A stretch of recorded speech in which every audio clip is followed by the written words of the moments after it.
आरिफ हमीद भट्टी साहब, आपको क्या समझ आती है? ये जो दोनों मैंने आपको टुकड़े भी सुनाए, जाहिर है और टुकड़े ही सुना नहीं रहा, आप खुद भी वाकिफ है कि क्या बहस इस वक्त हो रही है। ऑपोजिशन मिनी बजट का रास्ता रोकना चाहती है, हुकूमत को हटाना चाहती है, या महज इतने जख्म लगाना चाहती है कि हुकूमत ज़्यादा से ज़्यादा गंदी हो? इसके अलावा क्या करना चाह रही है?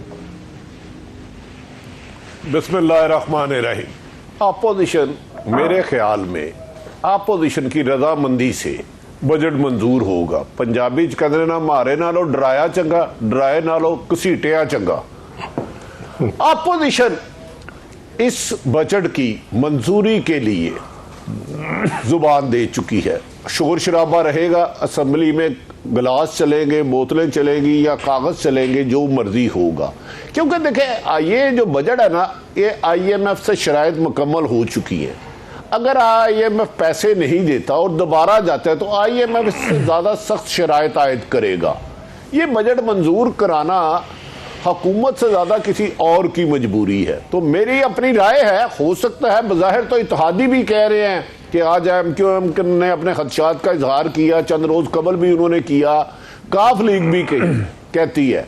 लेकिन मेरा ख्याल है ये अपोजिशन खूब अपना मंजन बेचेगी और एंड पे बाद में जो महंगाई का होगा उसके असरात भी यकीनन मौजूदा हुकूमत पर पड़ेंगे कि देखें, हम तो पहले कह रहे थे मिनी बजट मंजूर नहीं होना चाहिए, इन्होंने ज़बरदस्ती फ़ोन करवा के कर लिया। आज ख्वाजा आसफ भी गालबन यही कह रहे थे कि फ़ोन आ रहे हैं।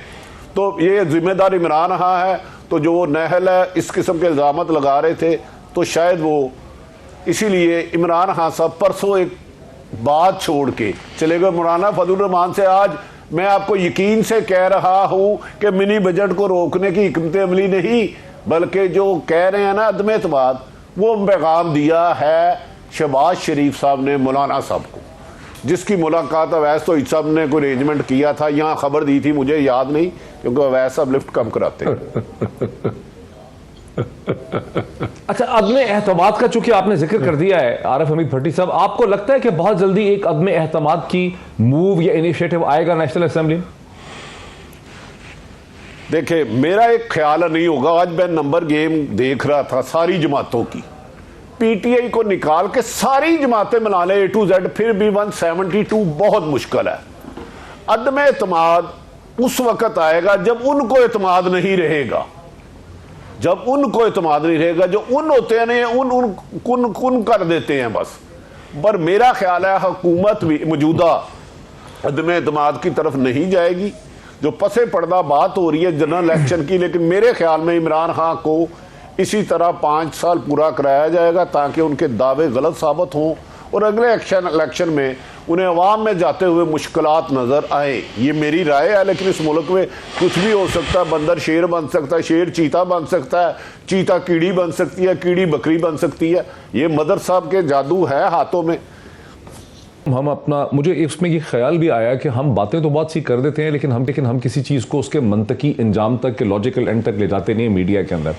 ये जो सारी ऑपोजिशन कह रही है, ये सारी जमातें कह रही हैं मिनी बजट ने मार डाला, IMF ने मार डाला, ये कर दिया, हुकूमत को उठाओ, ये कोई ऑप्शन नहीं हमें बताते। आपके सामने मजहर साहब कोई सियासी जमात ऐसी पाकिस्तान की है, या सियासी जमात छोड़ें, इकोनॉमिस्ट बता दें जो ये बता सके थियोरेटिकली ही, कागज पे ये बता दे कि पाकिस्तान के इस वक्त की जो इकोनॉमिक क्राइसिस है इसका हल क्या है? मजहर साहब, इनके पास कोई हल है जो ये कह रहे हैं हम ये कर देंगे वो कर देंगे? कोई है, कोई इनहेरिट करना चाहता है इस इकोनॉमिक मैस को? शुक्रिया मुईद, और सबसे पहले अल्लाह ताला आपको सेहत दे। अभी आप मेरे ख्याल में जब बीच में बात हो रही थी शुरू में, तो आप you are still not fully recovered, और आई होप कि आप जल्दी रिकवर करें। देखिए, बहुत सी बिल्कुल आपकी बात ठीक है। इस वक्त जो सूरत हाल है वो शायद किसी के पास भी उसका सही सलूशन नहीं नज़र आ रहा। इसीलिए एक कंसेंसस की ज़रूरत होती है। जब आपके पास भी कोई, जब हुकूमत के पास भी कोई हल नहीं है, हुकूमत भी कह रही है जी मजबूरी है, महंगाई होगी, ये आपको एक्सेप्ट करना पड़ेगा, तो गवर्नमेंट इंगेज करती है। ये नहीं होता कि गवर्नमेंट ऐसी पोजीशन पर भी अकड़ दिखाए, ऐसी पोजीशन पे भी आप खड़े रहें और कहेंगे जी क्यों इनसे बात करें हम। ये कभी भी नहीं होता क्योंकि मुल्क से ज़्यादा अहम कोई बात नहीं होती। अगर आपको ये पता है, ये रियलाइजेशन है आपको कि इस वक्त सीरियस इकोनॉमिक क्राइसिस है, तो आप इंगेज करते हैं ताकि इख्तलाफात कम से कम हो, इत्तेफाक राय ज़्यादा हो।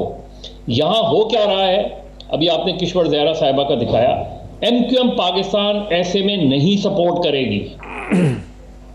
MQM पाकिस्तान के लिए बहुत मुश्किल हो जाएगा, PMLQ के लिए बहुत मुश्किल हो जाएगा, खुद PTI के अपने लोगों के लिए बहुत मुश्किल हो जाएगा। वो कहते हैं कि हम कॉन्स्टिट्यूंसी में कैसे जाएंगे,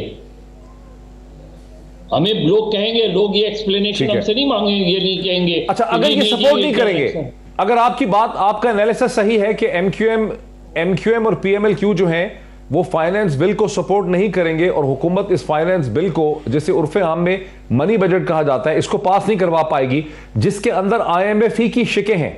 ये कंडीशनैलिटीज जो हैं, स्टेट बैंक के गवर्नर की ऑटोनॉमी, स्टेट बैंक के गवर्नर की तनख्वाह, उनकी ताकतें, उनकी पावर्स, वो सब चीजें इस मिनी बजट के अंदर है। अगर इसे हुकूमत मंजूर नहीं करा पाएगी तो फिर क्या होगा? हुकूमत फॉल कर जाएगी, फिर नो कॉन्फिडेंस वोट आ जाएगा, फिर क्या होगा? फिर व्हाट्स द वे फॉरवर्ड?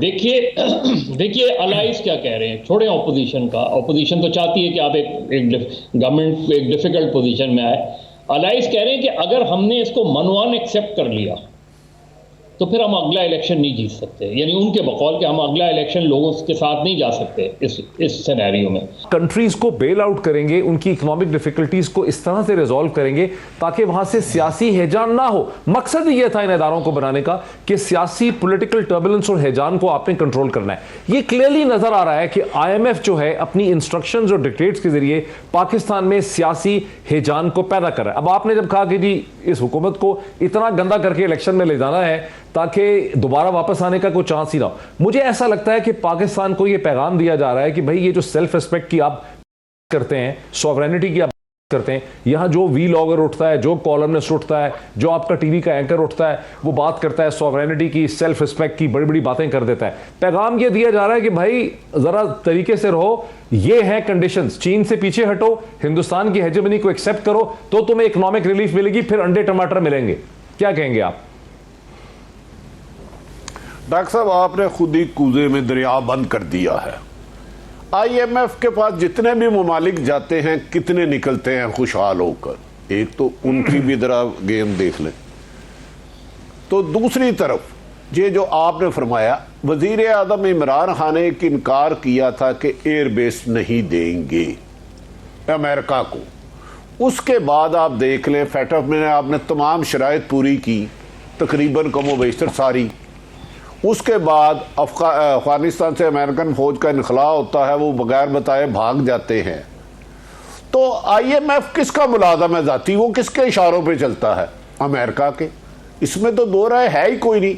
और अमेरिका अब मेरी इंफॉर्मेशन में पीपल्स पार्टी भी लॉबिंग कर रही है वहाँ बहुत ज़्यादा, नून लीग भी कर रही है बहुत ज़्यादा, और ये खसूसन इस हुकूमत को टाइम दिया जा रहा है। जो भी आपने अभी कहा कि जैसे कि इत्तेहादी जमातों ने इसलिए कहा कि वो उन्हें एतराज़ है ये बिल नहीं होंगे, किसी एक को आपने प्रेस कॉन्फ्रेंस करते हुए सुना कि इसका अल्टरनेट क्या है, हमें एतराज़ किस किस बात पे है?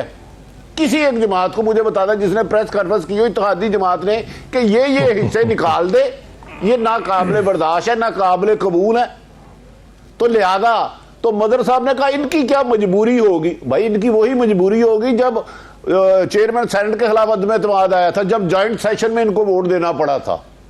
ये छोड़ दे, ये इंडिपेंडेंट नहीं है। जिस तरह पाकिस्तान IMF के मुताज है, यकीनन अमेरिका पिछले दिनों में अमेरिकन इस्लामाबाद में मेरी अपनी इतला है कि बहुत ज़्यादा मुतरक रहे हैं, उनकी खासी मुलाकातें भी हुई हैं। ये मेरी इतला है जो यकीनन गलत भी हो सकती है। तो मेरे ख्याल में अल्टरनेट किसी के पास है नहीं। आपकी गवर्नमेंट कमिटमेंट कर रही है IMF से कि हम इन कंडीशन पे बिल मंजूर करा के आपसे पैसे लेंगे।